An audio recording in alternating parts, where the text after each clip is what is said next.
is so hard to watch. I was almost lulled into a false sense of security there. To make you feel those sensations, it's a really clever little nuance. Hi, I'm Dr Audrey Tang, and today I'm going to be giving The Last of Us 2 a reality check. Now, I know there's a lot of hotly debated discussion around the human behaviours in The Last of Us 2. As always, whenever I hear about anything that's had loads of debate, especially when it comes to human nature, I can't wait to see what all the fuss is about. Let's do it! How are you not terrified of this? And don't quote the prophet to me. Heights never scared me. What does? The ocean, dogs. Holy Almost there. shit. Hey, look, you can see the hospital now. Oh, So we're watching Abby, who has a phobia of heights, actually overcoming it to some degree through crossing the bridge. Phobias are an irrational fear that can come on very intensely. Abby's fear of heights, that's not so weird or unusual because she is afraid of something that can potentially kill her. So really cleverly, the game developers have made it so that whenever Abby gets to a height, the camera will go slightly out of focus, she'll breathe heavily. And whilst this may not be the only reaction someone with a fear will have, it is a way of putting that across to the player to make you feel those sensations. It's a really clever little nuance. Just think about the good parts too. the good parts. Yeah, like you run faster. You're more focused. You don't feel pain as much. Every bad feeling, your palms sweating, your heart racing, they're all signs you're actually stronger. So when you feel afraid, you should think about how your body is getting ready for what's coming. What Lev is saying, I wish I said it myself. I mean, that was brilliant. That was a brilliant pep talk. It's just a shame Abby really probably didn't hear it because she's so scared. Lev, you need to become a psychologist. Abby crossing the sky bridge feels very real, does feel like a pass, especially because she actually falls off at the end. Abby! Hold on! Hold me up! Right, on to the next. Joel, please get up!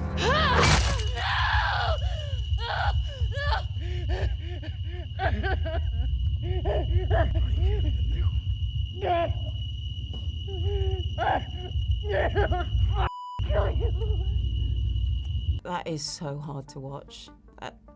It's not just actually the violence in that, it's the heartbreak. It's painful. Saying or swearing revenge is very common. Whether you go through with it perhaps might be less common, but certainly the visceral reaction, and it was done in hand in front of her. What else is she gonna say?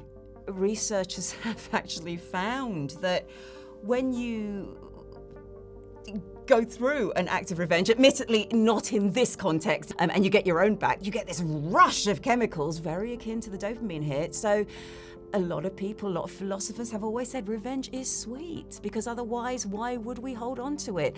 Ellie's threshold for violence is just way up here. She's been through the zombie apocalypse. She's killed people before. Saying she's gonna kill one more person, not that big a deal to her. She's desensitized. So Ellie swearing to kill Abby, that's pretty realistic given the context, so that's a pass. Okay, that was a heavy one, but let's press on, carry on.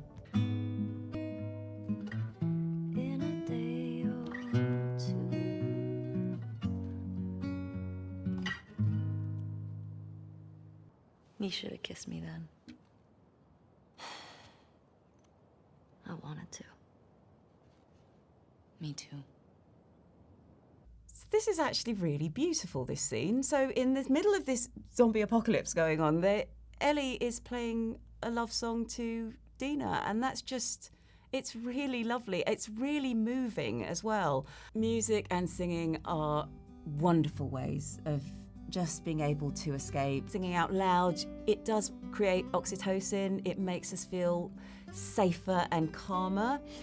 The playing of the guitar is something that's very personal to Ellie and Joel, and revisiting that, it's almost speaking to the person who taught you, and it's just another form of connection. So there's many reasons why Ellie can be playing the guitar just to feel better at this moment in time.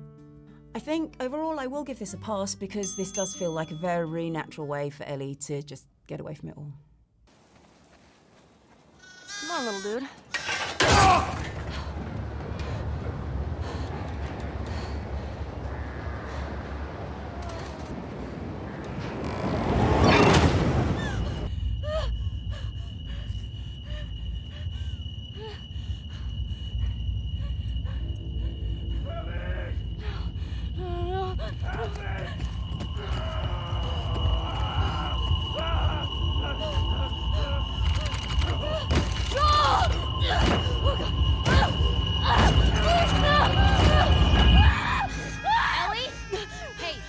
Ellie, look at me.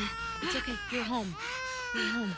There is a lot of truth in the idea that PTSD can manifest in flashbacks. Also, it's very likely that Ellie, having been through so much, has something called a very small window of tolerance for anything, and that means that anything can overstimulate her and send her into that sense of overwhelm very, very easily. However, I have a bit of a problem with this scene. For me, I'm not entirely sure if it would manifest in exactly this way, but I don't necessarily know Ellie, she's not my patient. The similarity was missing for me to go back into that particular flashback. This is a really beautiful cinematic scene. A lot of respect to the developers for putting in this depiction of trauma and how it can cause flashbacks. I think that's really important for us to see because it is very likely to happen. However, happening in this particular way, I have to be mean here and give this a 4. I have to finish it.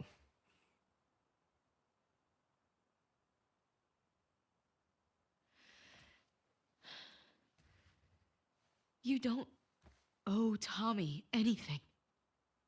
I don't sleep.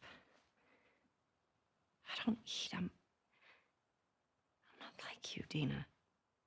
What? You think this is easy? For you and for him, I deal with it. I love you. Prove it. Stay. I can't. I'm not like you, Dina, is just so accusatory and so, this is not on me, this, you don't understand, you don't possibly understand, and that's really, it comes across as very selfish, hugely selfish, especially when you've been through so much and you should be working as a team when you're in a relationship. It is not a case of everything revolves around me and you have to do things for me. No, you're a team. And yes, just hit a bit hard. When somebody grows up in a chaotic environment, which arguably a zombie apocalypse really is, then a sense of peace is so unnatural to them. She is looking for that chaos because she's comfortable in chaos, and that's not meant maliciously. This whole Ellie leaving a place of, and I say security with inverted commas, to go and find Abby and sort of, to her, get closure, actually really seems quite likely. It's a pass. Hey there, Bear. Yeah, okay, since you asked so nicely. Abby!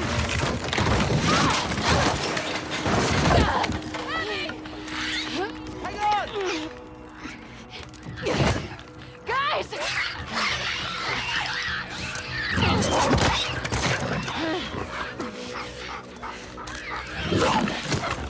Here they come! Come on! Oh, that was really, I was almost lulled into a false sense of security there with the dogs and then suddenly into the fight. So we've got here Alice the dog saving Abby's life, and yet there's been a huge long history of the way that humans and animals have interacted. And the thing about animals, why we have this connection with them, is because they give us unconditional love and unconditional loyalty. if we are kind to them, they're kind to us. Well, actually just stroking an animal releases oxytocin, which is the bonding hormone. What's interesting in The Last of Us as well is that animals are almost used as an icon or motif of humanity and love. And I think this is really important in a game where you spend a lot of time killing, because you can get desensitized. It definitely feels very real, and I'm gonna give that one a pass.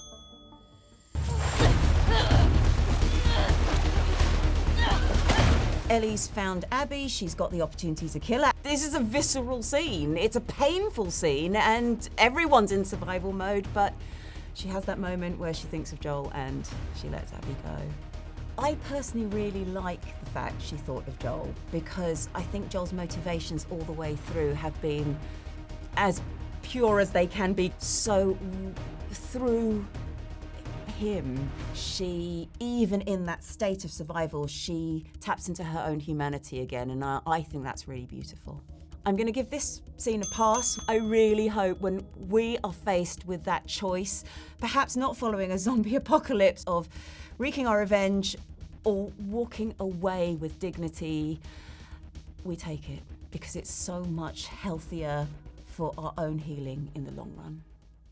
I think the narrative is really what makes this game stand out. It's hugely compelling. It dives very deep into human behaviors. It's not just a shoot, shoot, shoot. And because the human behaviors and the context people are put in are believable, if a little exaggerated, because we're talking zombie apocalypse, it allows us to really explore some of the things that we might go through.